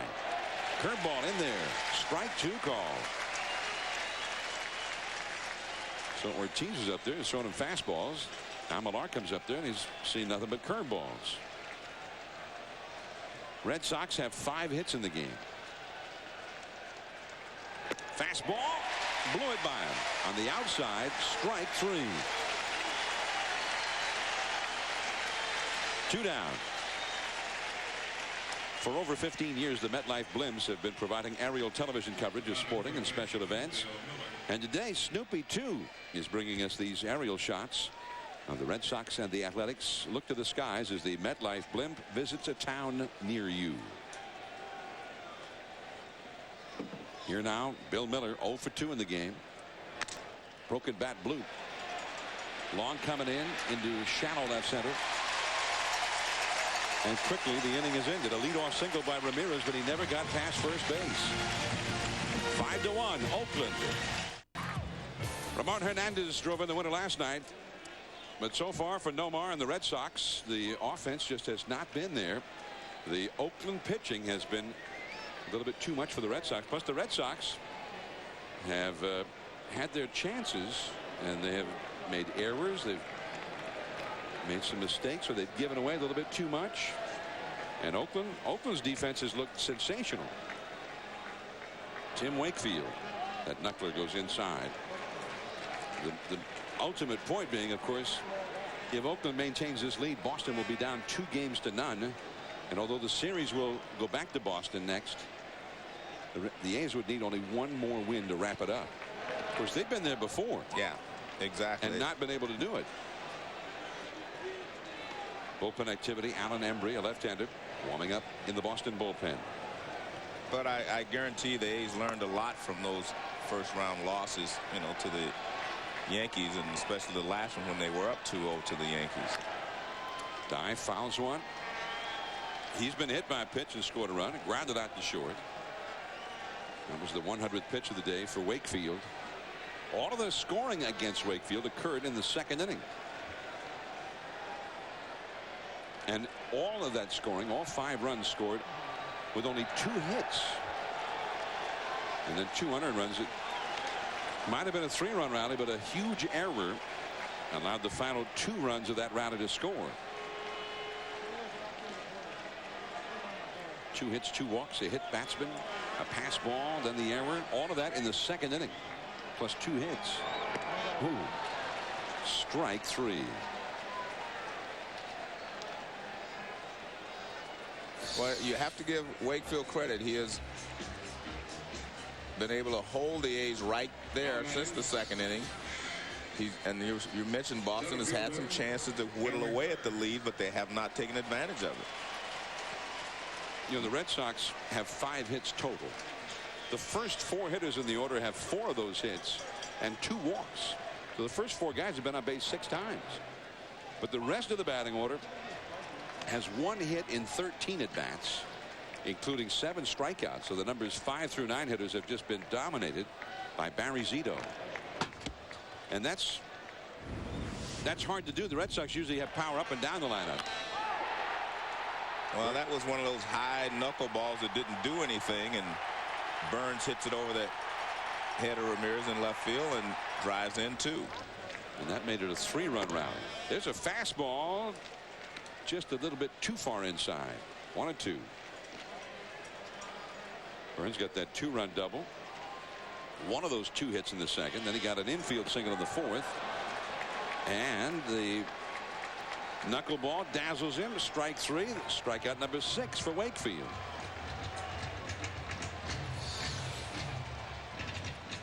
Well, this is a 2-strike knuckleball. See, look, the bottom falls out of that one and moves away. Burns has an unusual swing anyway.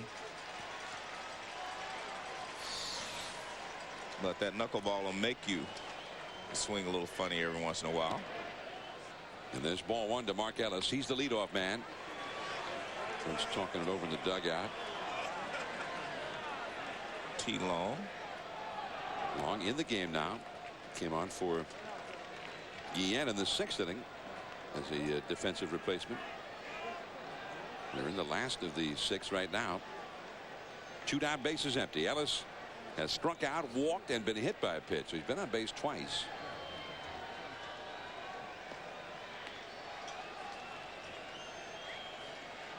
Since Ellis got hit by that pitch in the 4th inning, Wakefield has retired every hitter since.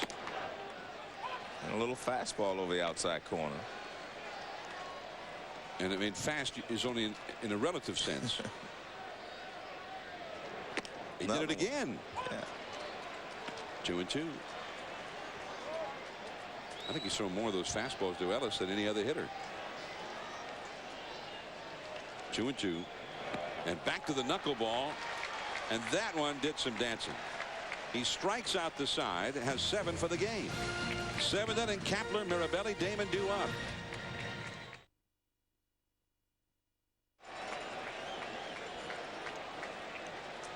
East versus West here in the division series. The Oakland Athletics leading the powerful Red Sox from the East 5-1 and leading in this series 1-0. As Gabe Kapler takes ball one from Barry Zito, the 102nd pitch of the day thrown by Zito, and the Oakland bullpen is busy right now. Kapler has flied deep to center and struck out. One of 7 Barry Zito strikeouts. We played 6 full innings here. The Athletics 5 runs 4 hits. Boston 1 run 5 hits and 1 error. I'm John Miller with Joe Morgan. Game 2 of the American League Division Series, and a huge game for the Red Sox, who are heading home to Fenway hoping to be tied at a game apiece with 2 games coming up at Fenway Park, but they are trailing here 5-1, and Barry Zito has dazzled them most of the day. That is in there for a strike. A ball and a strike now. Mirabelli on deck. All of the scoring for the Athletics occurred in the 2nd inning. That one is laced down the left field line, but foul. Kapler hit it sharply, but a little bit out in front of it. Bradford, number 53, the right-hander. Halama, the left-hander, number 54, up in the Oakland bullpen now.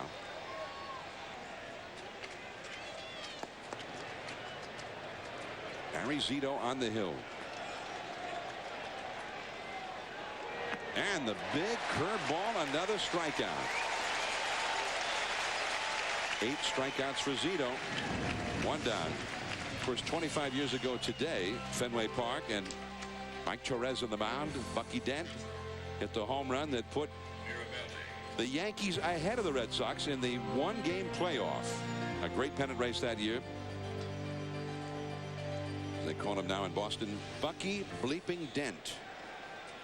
Wasn't even using his own bat. Mickey Rivers was on deck, and he noticed that Dent's bat was cracked. He hollered at him and pointed that to him and offered his bat. So Mickey took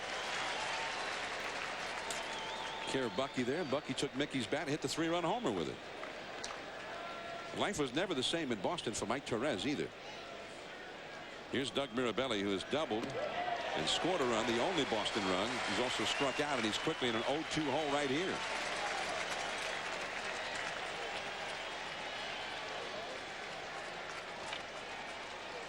The numbers 5 through 9 hitters have just been dominated. Mirabelli's the only one of them. It's Ortiz, Millar, Miller, Kapler, and Mirabelli. Mirabelli's the only one of those 5 who has even reached base against Barry Zito. All of his strikeouts have come versus those last 5 hitters. And another curveball, another strikeout. Number 9 for Zito. Well, he definitely has a good curveball today, and he didn't start the game with it. He kept throwing it and worked his way into a good rhythm with it. And now, I mean, he's just making the bottom fall out of it. And that's one good thing for young pitchers to remember. If you start off the game, you do not have a good curveball, don't abandon it. Just keep throwing it until you get the feel. Fastball on the outside to Damon. And Damon has had 2 hits. He doubled home their run The only run so far back in the 3rd, and he singled in the 5th. Curveball. Ellis, easy play, and that's the inning. One of the easiest innings yet for Barry Zito. 10 pitches and out. Middle of the 7th inning. Durazo, Chavez, Tejada coming up. The Athletics are in front.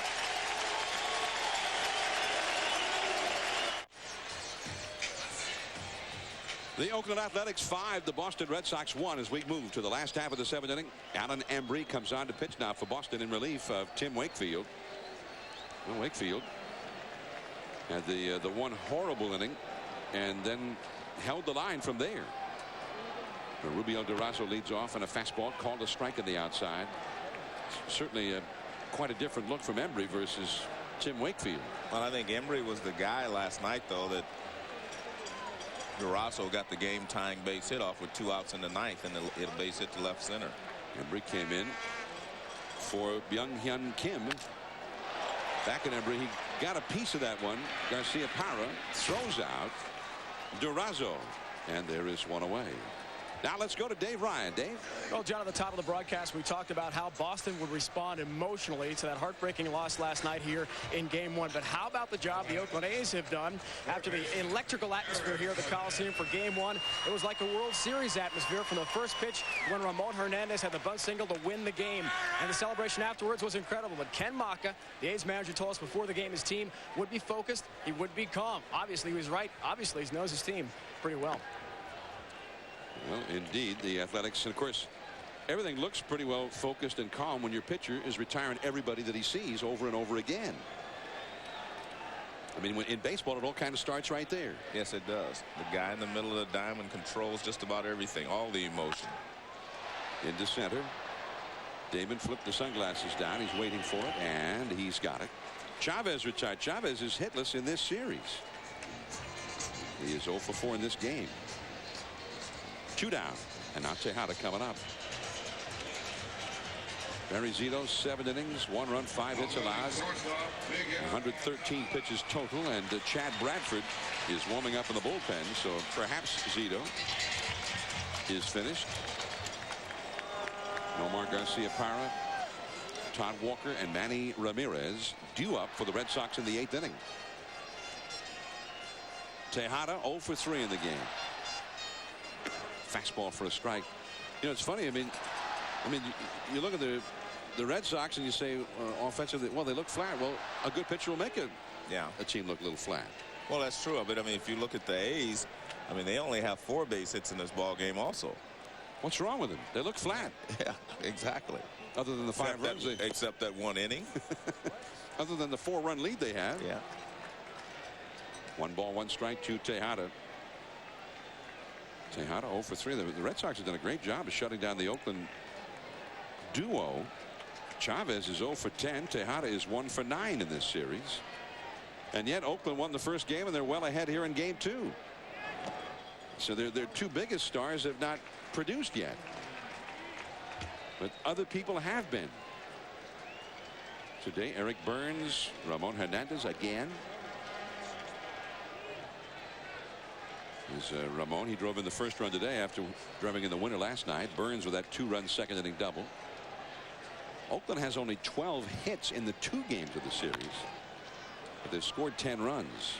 Nomar throws out Tejada, and a very quick inning there for Embry. Time running short on the Red Sox in this one. Big hitters coming up.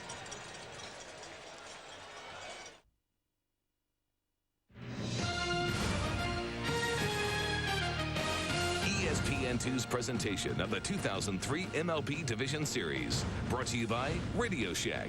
You've got questions, we've got answers. Oakland 5, Boston 1. Barry Zito with the jacket on, heading back into the clubhouse. He's finished for the day. 7 very strong innings, 1 run, 5 hits allowed. And now Chad Bradford, the right-hander, is on in relief. Bradford, who came on during the 8th inning last night, got the final 2 outs of the 8th. And he's become a key man in that Oakland bullpen, which has been a very real source of strength to this ball club. They don't often lose leads late in games. And Bradford almost looks like he scrapes his fingers on the front slope of the mound when he throws those pitches. 1 ball, no strikes to Nomar Garciaparra. Bradford threw 12 pitches in last night's game.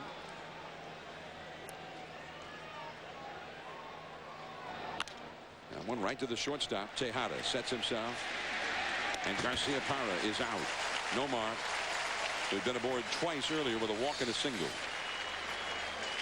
Well, normally you look upstairs to find the release point of the pitcher, but with Bradford you have to look down at the ground, and you get the view here. He misses the ground about 6 to 8 inches, and that's where you have to find the release point. Chad Bradford, whom the A's acquired. He had been with the White Sox, and it was obviously a great pickup for the Athletics. They didn't have to give up much to get him. Although the young catcher, a catching prospect, didn't play a lot for the White Sox this past year. They think he's going to be a good one, Miguel Olivo. So maybe time will show that the White Sox made a good trade too. But Bradford's been a very effective setup man for Oakland. This is the third year that he's done a very strong job. Last night the bullpen went 4 2/3 innings, with the lone exception of Ricardo Rincon, who gave up the 2-run homer to Todd Walker. The Athletics bullpen did the job. Of course, Keith Fulk, the closer, went 3 of those innings and threw 52 pitches, and that's too high. 1 ball, 2 strikes to Walker. Walker, by the way, after a 4-hit game last night, 0 for 3 in this game. He did not get the ball out of the infield against Zito. 3 groundouts. Sun breaking through the overcast once again here in Oakland. 1-2 the count. And down the left field line, twisting foul back into the crowd. 1 ball, 2 strikes. 36,305 here today after better than 50,000 last night. Yesterday here in the Bay Area for the Giants and Oakland games on a weekday, they sold more than 94,000 tickets for playoff baseball. Giants in the afternoon, 43,700 something, more than 50,000 here, 50,600 plus. That's out of play. Still 1-2 to Walker. When we talked to Grady Little, before the ball game, just so it won't seem like tomorrow, Saturday, when he takes Walker out of the lineup, it was because of today. He said Damian Jackson was going to play on Saturday, and that, it wouldn't have mattered how well Walker played today. Jackson was going to get a start on Saturday against the left-hander Ted Lilly, who will go in game 3 for Oakland against the right-hander Derek Lowe. Fastball just missing inside. 2-2 the count. As Dave Ryan pointed out earlier, despite throwing 42 pitches in last night's ball game, Derek Lowe, who actually got the loss last night, will be all set to start the ball game Saturday at Fenway, where he has been great this year. Lowe seems to have a high comfort level pitching at Fenway Park. And that will be an out. Hatterberg takes care of it. 2 men gone. Walker 0 for 4. In game 3 at Fenway. It looks like Saturday night, that ball game.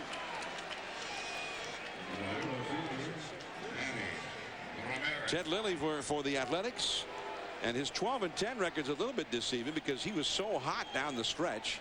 And Derek Lowe 17-7 for the Red Sox, and he was outstanding at Fenway all year.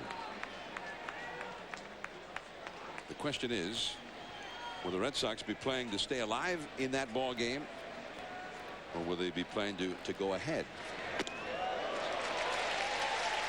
1 strike the count to Manny Ramirez. Manny has walked, flied out deep to left center, and singled. Red Sox have not had a base runner since Ramirez led off the 6th inning with a single. 8 in a row have gone down. 1 ball, 1 strike. Yankees and Minnesota. The Yankees in a similar spot to the Boston tonight. I mean, in the East, a lot of thought about how exciting it would be to see the Red Sox up against the Yankees next week in the League Championship Series.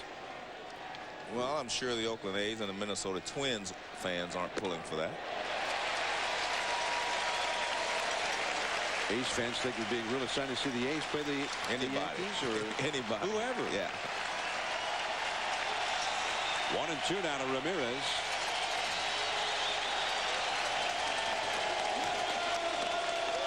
And this mighty Red Sox batting order just being shut down. Ramirez with a check swing, and he just had that ball skim off his bat foul. 1-2. Although if you're an A's fan, you're probably pulling for Minnesota because the Yankees have beaten you twice, you know, in the first round. Minnesota's only beaten you once. Well, they kept saying last year that A's were better off playing Minnesota the first round, and then they lost to the Twins. Twins don't get any respect. No, you're right. I saw where Jock Jones was pointing out. He was reading the papers in New York yesterday at their hotel there. And he says, you know, everything was about how the Yankees lost. It's almost like we weren't even involved in the game. He says it had been just the opposite. If we'd been the team that made some mistakes and whatnot. He says he was sure that they'd write about how the Yankees won.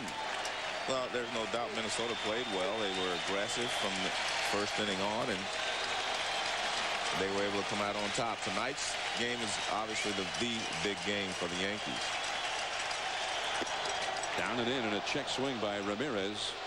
2 balls, 2 strikes. Andy Pettitte tonight for the Yankees, and Brad Radke.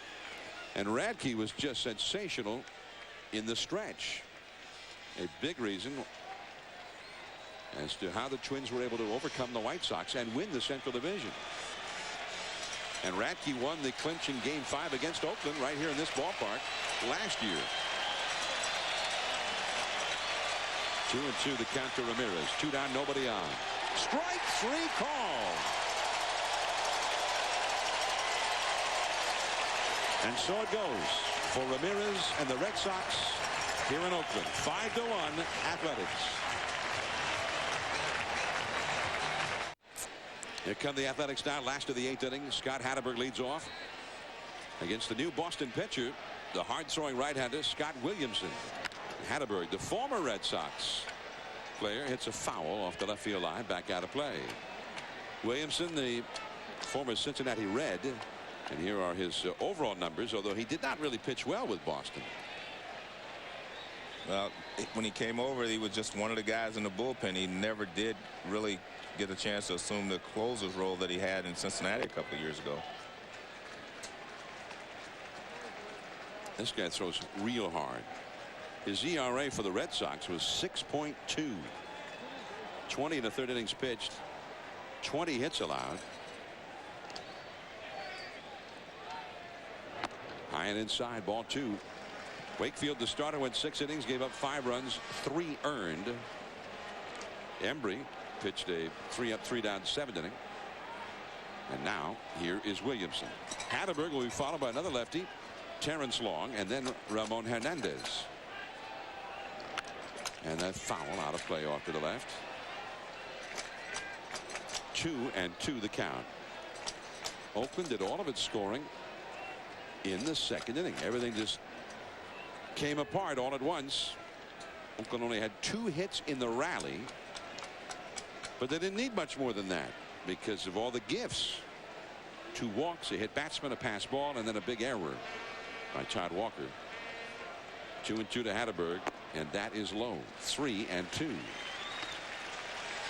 Of course, now Oakland 2 years ago won the first 2 games of a division series against the Yankees in New York, and then came home and had Barry Zito set to go.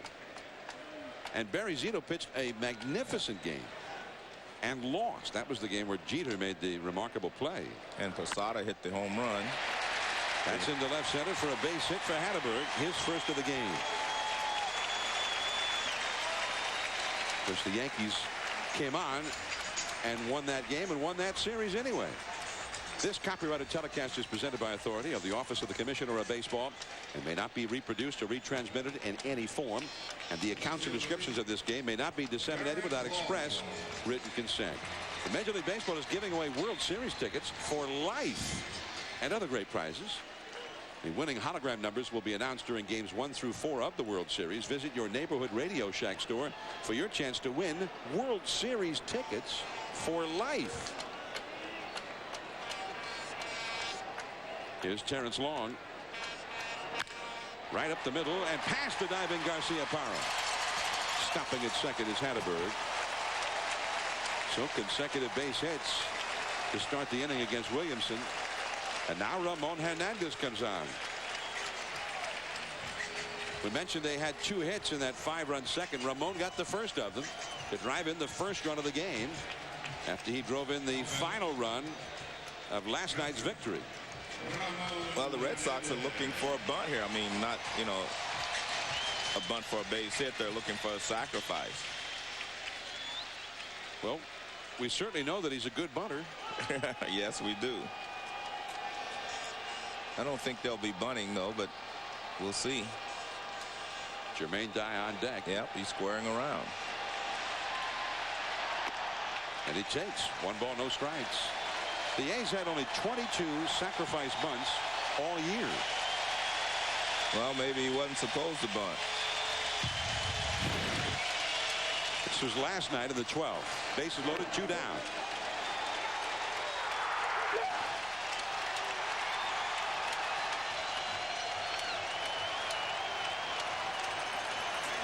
And what a game that was. 4 hours, 37 minutes, 12 innings.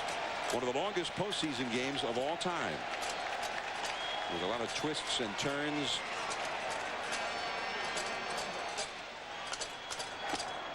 So I think that probably he wasn't supposed to be bunting in that first pitch. No, that's why Ron Washington came down and talked to him. At least I would think that he wasn't bunting. I didn't think he was going to bunt anyway.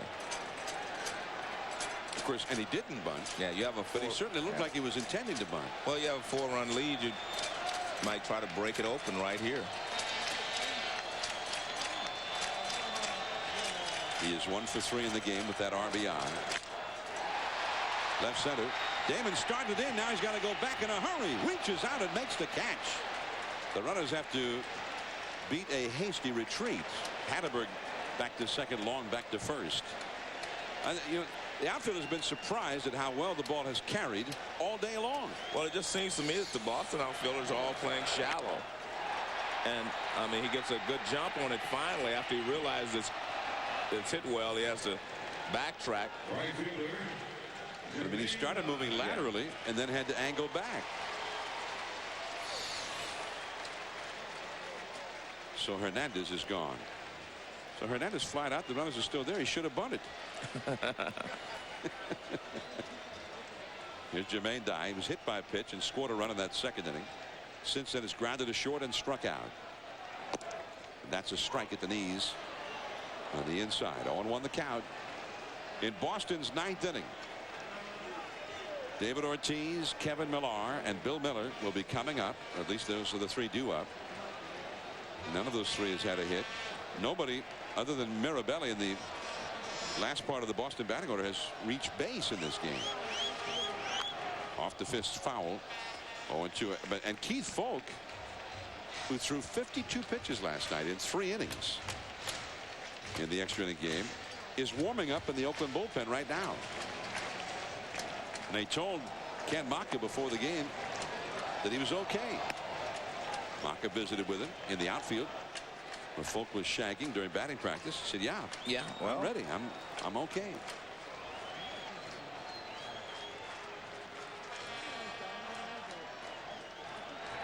I think you're in one of those situations maybe where Maka says, I'm just not going to take any chances. I mean, well, the way the Red Sox can hit is something gets started. Sometimes it can be tough to turn it off. Well, not only that, I mean, he's probably saying if it was 5-2, I'd bring him in. Yeah. So 5-1, I'll just give him that little extra cushion. I mean, it's really just a rule book thing, right? The difference. Right. One way you qualify for a save, one way you don't. Softly hit to second. Walker charges it and makes the play with the runners advancing. Hatterberg to third, Long over to second. Dye retired, 2 down. The Oakland Athletics getting all of their offense back in the second inning. A 5-run rally, and they lead still 5-1 in the last of the 8th inning. I'm John Miller with Joe Morgan. with our colleague Dave Ryan, and we are at the Network Associates Coliseum.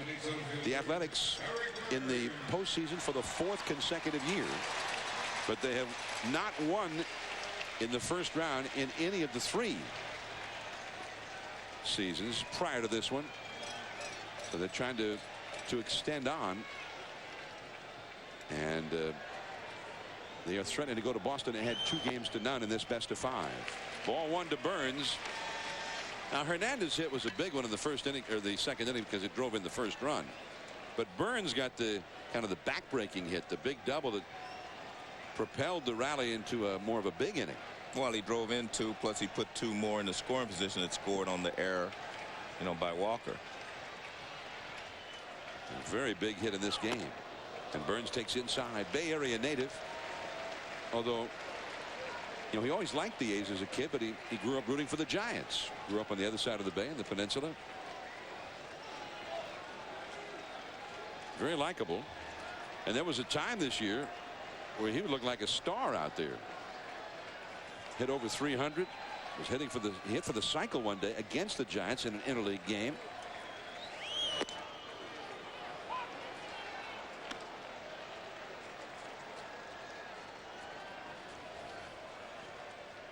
Well, he actually struggled since, playing that game against the Giants. Well, you mean because he's only hit 149 since then? I mean, define struggle. He was hitting well over 300, and it was, he was on his way to just a great season. Then he just went into a horrible slump. A horrible slump. Now that's different than struggling. Okay. 9 for 95 he went at one point. Oh, man. Right after that cycle. In the next 28 games after the cycle, 9 hits in 95 at bats. But since then, he finished up the year hitting 263 after that. Right. Although 263, to me, that's struggling. Okay. Well, after he got off to such a great start, and to end up there it is, in a way. 2-2 the count to Burns. Runners at second and third. Oakland already ahead 5-1. And Williamson trying to hold the line here. Boston will have 3 outs of life left to it in the 9th inning. Burns at the plate. Ellis on deck. You saw Durazo. He's in the hole. Bill Miller at third. Playing very deep for Burns. Got that opened up stance. Slider misses. So now it's a full count, 3-2.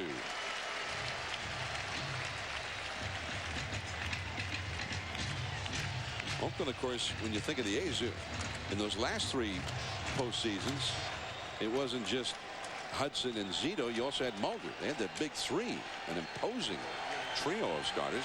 Mulder on the disabled list now. So what are they going to do? They're going to go with just 3 starters. Hudson would be due back in game 4. Zito would be back in game 5, if there is a game 5, right here. No. A 3-2 slider, a beauty, strikes him out, and that is the inning.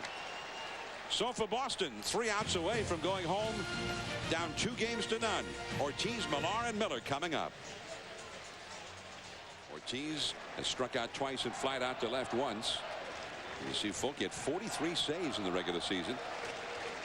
And he's not your prototype closer, but there were very few who were more effective than Keith Fulk this year. Fastball for a strike. 1-1 to Ortiz. Kevin Millar on deck, and then Bill Miller due up third in the inning.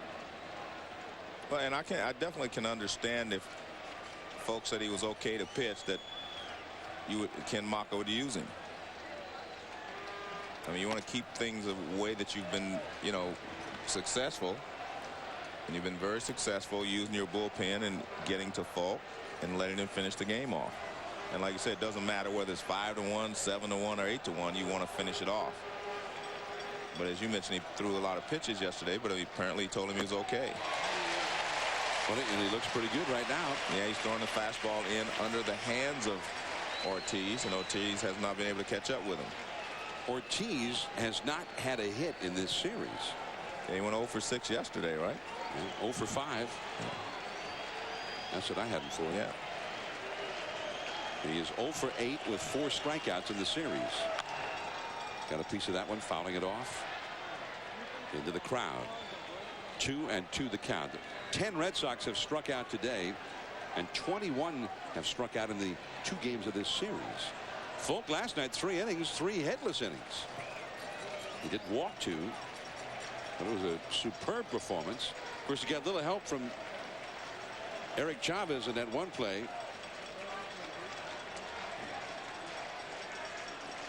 2-2 the count. A very protective looking cut there, and he pops it foul to stay alive. Sun shining brightly in Oakland. Game 3 of the series at Fenway on Saturday. And Boston has not had a hit since the 6th inning. They have not had a run since the 3rd inning. They have not had a win since the regular season ended. 2-2 the count, and Ortiz fouls it again.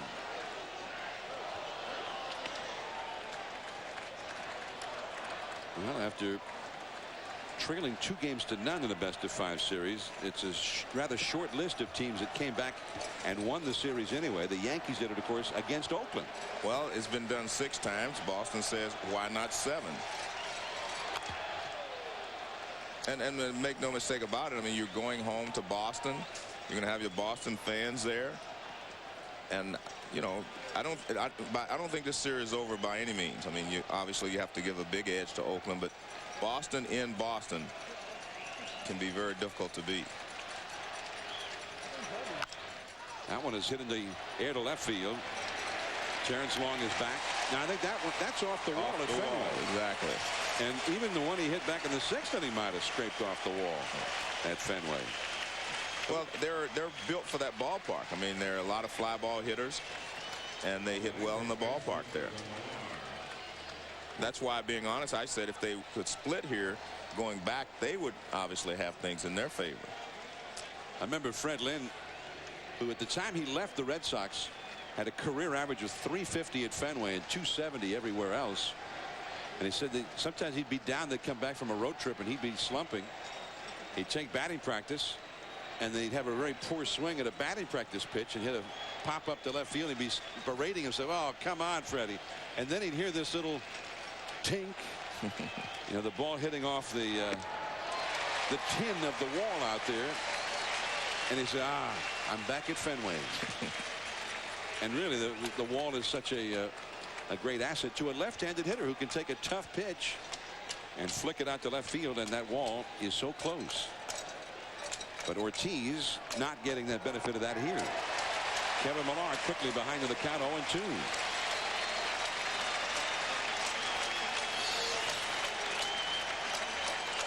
Most of the time he throws a lot of fastballs and changeups. That looked like a little cut fastball. Ortiz 0 for 4. Millar 0 for 3 today with 2 strikeouts. Back to Folk.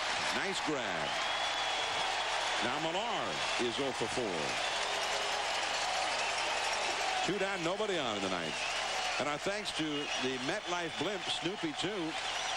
She's been with us today, bringing us views from high above the Coliseum.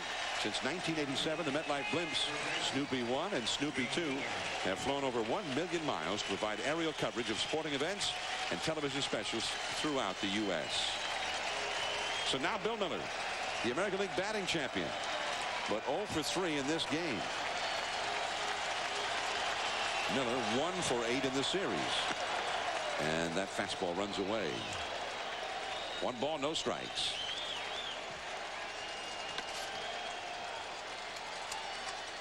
Red Sox had 4 runs and 12 hits last night in the 12-inning game. But they had a lot more scoring opportunities last night than today. They couldn't get the big hit a few times last night. Today they've hardly had any chances. Only in the 3rd inning, when they had 2 men on with 1 man out and Walker and Ramirez up, they didn't get anything there. And in the 5th inning, they had 2 men on with 2 men out and Walker up. And those have been the really only scoring opportunities other than the back-to-back doubles hit by Mirabelli and Damon in the 3rd. Well, in the middle innings, Zito was very untouchable. I mean, in the 4th, 5th, and 6th innings, I mean, he was in complete control. Jason Varitek on deck. Miller slaps one in the left field for a base hit. Well, so Miller keeps it alive. That's why he's a batting champion.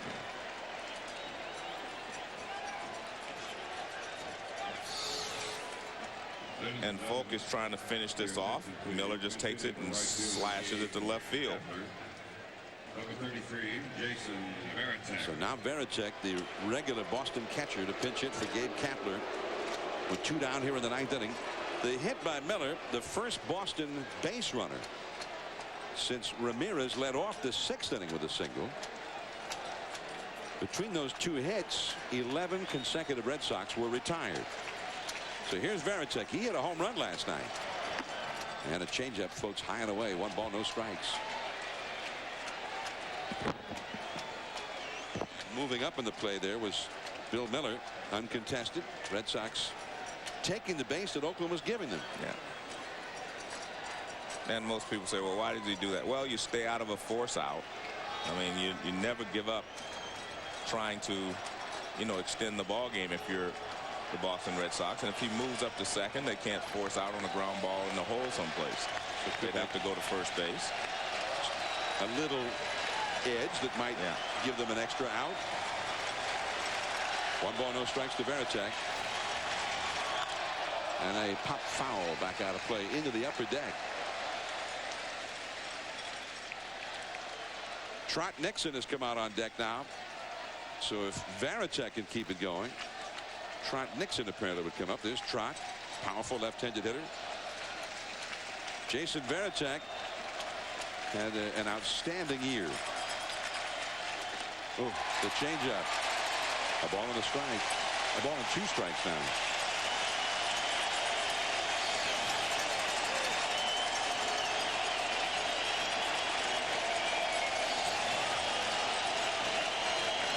One strike left to the Red Sox. And a high pop-up. Tejada. And Oakland has gone ahead 2-0 in this division series. 1 victory away from eliminating the Red Sox. Well, against the Yankees, they're up 2-0 coming home. Now they're going to Boston. I mean, everything's in their favor, but I don't think you're going to see them celebrate too quickly. Boston is very difficult to beat in Boston. And they have their 17-game winner, Derek Lowe, who will be ready to go on Saturday night against Ted Lilly. And if they can win that one, who knows? Then you move on to Game 4, and the Heat can shift right back on the Athletics. But for right now, Oakland has taken 2 in a row for the Red Sox, and it really makes that come-from-behind victory hurt that much more for the Red Sox. A game that they led in the 9th inning. For Joe Morgan and Dave Ryan, I'm John Miller. Thanks for tuning in. Final score again, 5-1. The Athletics have beaten the Red Sox in Oakland. This has been a presentation of ESPN, the worldwide leader in sports. For more, log on to ESPN.com. From Oakland, a pleasant good afternoon.